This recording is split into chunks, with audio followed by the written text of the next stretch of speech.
राजधानी रायपुर में गणेशोत्सव की तैयारियों के बीच सेंट्रल जेल के कैदियों द्वारा बनाई गई मिट्टी, तुलसी और गोबर से बनी गणेश प्रतिमाएं आज से जेल एम्पोरियम में बिक्री के लिए उपलब्ध है। आजीवन कारावास की सजा काट रहे 6 कैदियों के नेतृत्व में बनी ये प्रतिमाएं न केवल खूबसूरत हैं, बल्कि समाज में सकारात्मक बदलाव और कैदियों के पुनर्वास का संदेश भी देती है। प्रतिमाएं 51, 251 और 351 रुपए की किफायती कीमत पर उपलब्ध है।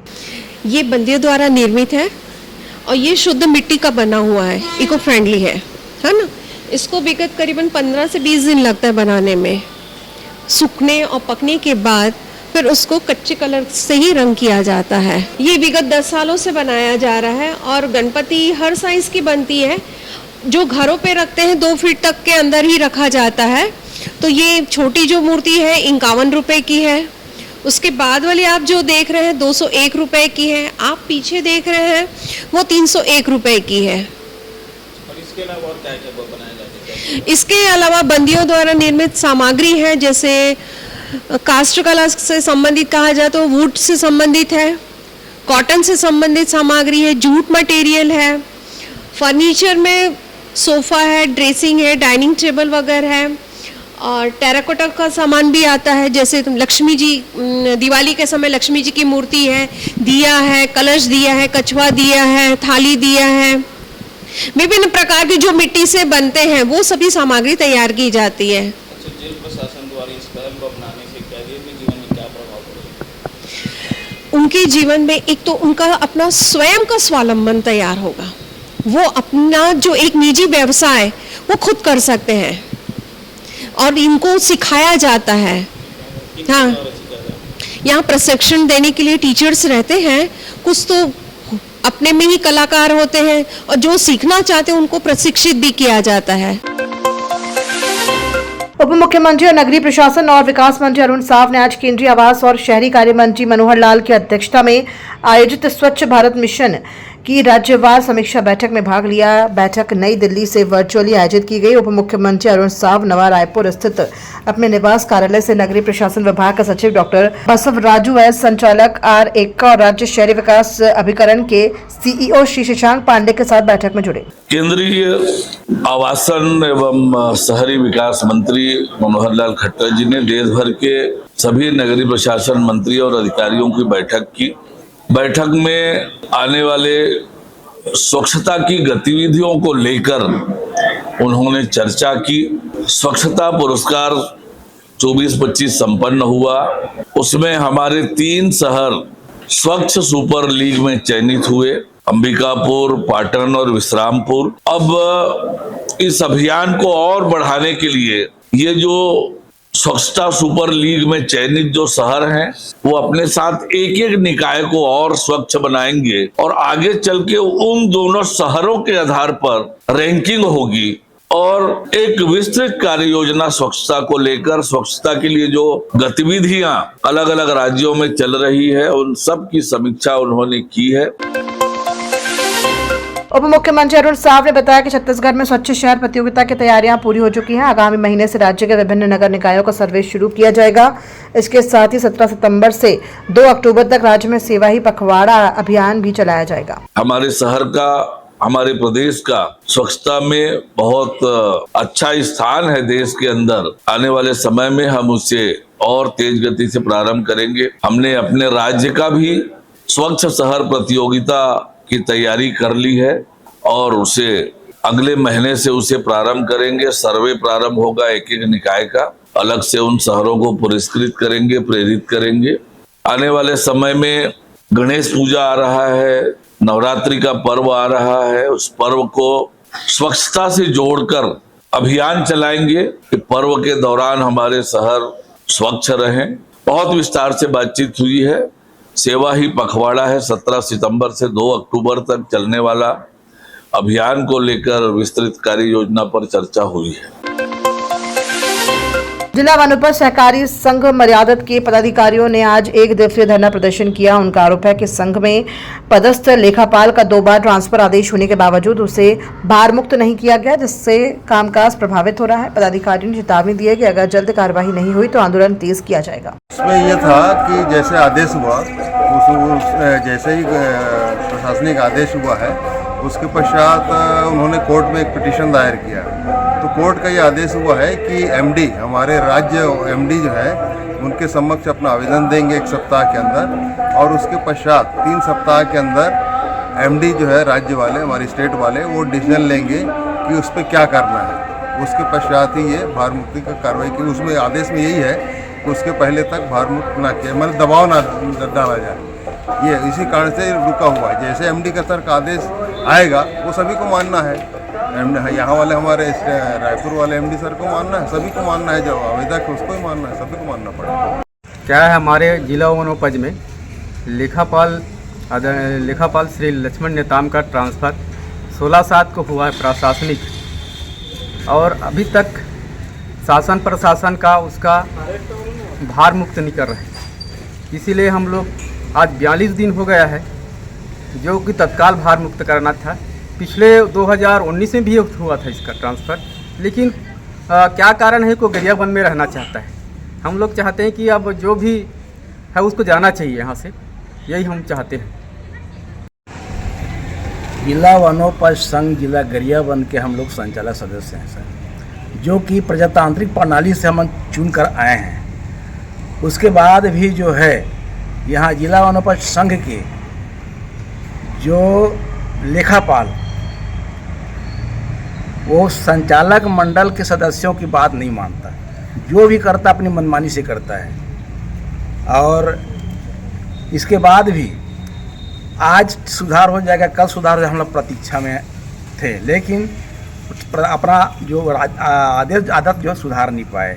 पता नहीं क्या वो हमारे प्रबंध संचालक महोदय के उनके ऊपर कोई दर्द हस्त है, ये क्या है ये हम नहीं जान सकते, लेकिन हम एक ऐसा बोल सकते हैं, चूँकि अभी ट्रांसफ़र प्रशासनिक आधार पर हुआ है, उसके बावजूद भी उनको 16/7/2025 को ट्रांसफ़र आदेश उनको मिला है, लेकिन समय रहते उनको भार मुक्त नहीं किया गया।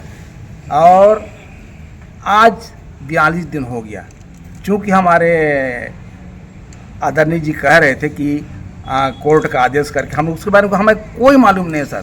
संबंधित व्यक्ति जो है लक्ष्मण नेताम कोर्ट किया है नहीं किया, हम उसके बारे में कुछ नहीं जानते हैं। उनके आदेश का पालन जो है न तो प्रबंध संचालक किए, न ही लक्ष्मण नेताम किए। इसलिए हम लोग मजबूर होकर के धरना प्रदर्शन करना पड़ रहा है सर। आगे हम लोग फिर अनिश्चितकालीन ऐसा प्रदर्शन करेंगे ऐसा सोचे हैं। साथ साथ उसमें हम लोग और राज्यपाल को ज्ञापन देंगे, मुख्यमंत्री को ज्ञापन देंगे, कलेक्टर को ज्ञापन देंगे, कलेक्टर के पास जमा करेंगे। तो इस प्रकार से हम फिर उसको योजना बना रहे हैं सर, और अपने साथी के बीच में बैठ और रणनीति तैयार करेंगे आगे के लिए। राजधानी रायपुर रेलवे स्टेशन के पास मंगलवार सुबह एक मालगाड़ी के 2 पहिए पटरी से उतर गए। हादसे की सूचना मिलते ही रेलवे के अधिकारी और कर्मचारी तुरंत मौके पर पहुंचे। जानकारी के अनुसार ये घटना उरकुरा से आरएसडी जाने वाली लाइन पर हुई है। फिलहाल रेलवे टीम पहियों को वापस पटरी पर लगाने और ट्रैक को दुरुस्त करने का कार्य कर रही है। किसी प्रकार की जनहानि की सूचना नहीं है। छत्तीसगढ़ कांग्रेस अध्यक्ष दीपक बैज ने प्रदेश की कानून व्यवस्था और महंगी सीमेंट पर सरकार को घेरा। उन्होंने कहा कि हालात इतने खराब है कि कलेक्टर भी असुरक्षित महसूस कर रहे हैं और कवर्धा कलेक्टर ने एसपी को सुरक्षा बढ़ाने के लिए पत्र लिखा है। वहीं सीमेंट के दाम 20 रुपए फिर बढ़ने पर बैज ने कहा कि भाजपा सरकार के 2 साल में 6ठी बार दाम बढ़े हैं। प्रदेश का कच्चा माल और बिजली यहीं के होने के बावजूद जनता महंगी सीमेंट खरीदने को मजबूर है, जिसकी वजह भाजपा की चंदाखोरी और पूंजीपतियों को दी गई खुली छूट है। आज प्रदेश की बिगड़ती कानून व्यवस्था से प्रदेश के कलेक्टर भी सुरक्षित नहीं है। जिस तरह से पिछले दिनों कवर्धा जिले के कलेक्टर ने 16 अगस्त को एसपी को पत्र लिखकर अपनी और घर की सुरक्षा की मांग की। कवर्धा जिला गृह मंत्री का खुद का जिला है। आपराधिक घटनाएं प्रदेश में कवर्धा जिला नंबर 1 पर है और उस जिले के कलेक्टर अगर सुरक्षित नहीं है तो फिर आम जनता का क्या हालत होगा आप समझ सकते हैं। इससे बड़ा दुर्भाग्य क्या हो सकता है। गृह मंत्री का जवाब आना चाहिए। आखिर कलेक्टर को क्यों चिट्ठी लिखना पड़ा? आखिर हालात क्यों नहीं सुधर रहा है कवर्धा और पूरे प्रदेश की? क्या यही हालात पूरे प्रदेश में रहेगा? तब भी गृह मंत्री मूक दर्शक, एक खिलौना और पुतले की तरह अपने आप को असहाय महसूस करते रहेंगे। कौन करेगा प्रदेश की सुरक्षा की जवाबदारी? किसकी है? क्या गृह मंत्री का जवाब आएगा? आखिर किस परिस्थिति में कलेक्टर को चिट्ठी लिखना पड़ा? यह सबसे बड़ा सवाल है। इसलिए हम कहते हैं कि प्रदेश में कानून का राज नहीं, जंगल राज चल रहा है। फिर से प्रदेश में विष्णु भोग के कारण 20 रुपए सीमेंट में बढ़ोतरी हुई है। ये इस तरह से इस सरकार बनने के बाद लगातार ये 6वीं बार सीमेंट की रेट में बढ़ोतरी हुई है। अगर इस तरह सीमेंट, छड़, गिट्टी, रेती अगर इसी तरह महंगा बिकेगा तो फिर प्रदेश की आम जनता, गरीब जनता की पहुंच घर बनाने से कोसों दूर रहेगी। आखिर ये सरकार के नियंत्रण में है कि नहीं?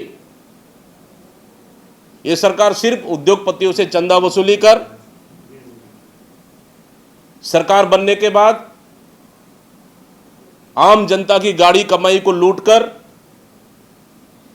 उद्योगपतियों को इस तरह की सीमेंट, रेती, छड़, अन्य वस्तुएं को महंगी दामों में बेचने के लिए खुला छोड़ दिया जाए। क्या यही विष्णु का सुशासन है? लगातार प्रदेश के किसान परेशान हैं। हम लगातार सवाल उठा रहे हैं, सरकार को ध्यान आकर्षित कर रहे हैं कि प्रदेश में डीएपी के बाद यूरिया की कमी है। किसान दर दर भटकने को मजबूर है। 260 से 70 रुपए की यूरिया खुले बाजार में 1000 से 1200 रुपए बिक रहा है। आखिर सरकार किसानों का हित चाहती है कि नहीं चाहती है? सबसे बड़ा सवाल। सरकार नहीं चाहती किसानों का धान खरीदे। सरकार नहीं चाहती कि किसानों अच्छा पैदावार करे। डबल इंजन की दावा करने वाली सरकार आखिर छत्तीसगढ़ के किसानों के लिए इतनी बदले की भावना से क्यों काम कर रही है? हम पूछते हैं सरकार से, क्या यही डबल इंजन की सरकार है कि किसान को आज दर दर भटकना पड़े अपने खाद के लिए? आखिर क्यों? अगर खाद नहीं उपलब्ध हो पा रहा है तो केंद्र सरकार से मांग करती, लेकिन मूक दर्शक बनकर छत्तीसगढ़ को बर्बाद होते हुए देखना भारतीय जनता पार्टी की सरकार की फितरत बन चुकी है।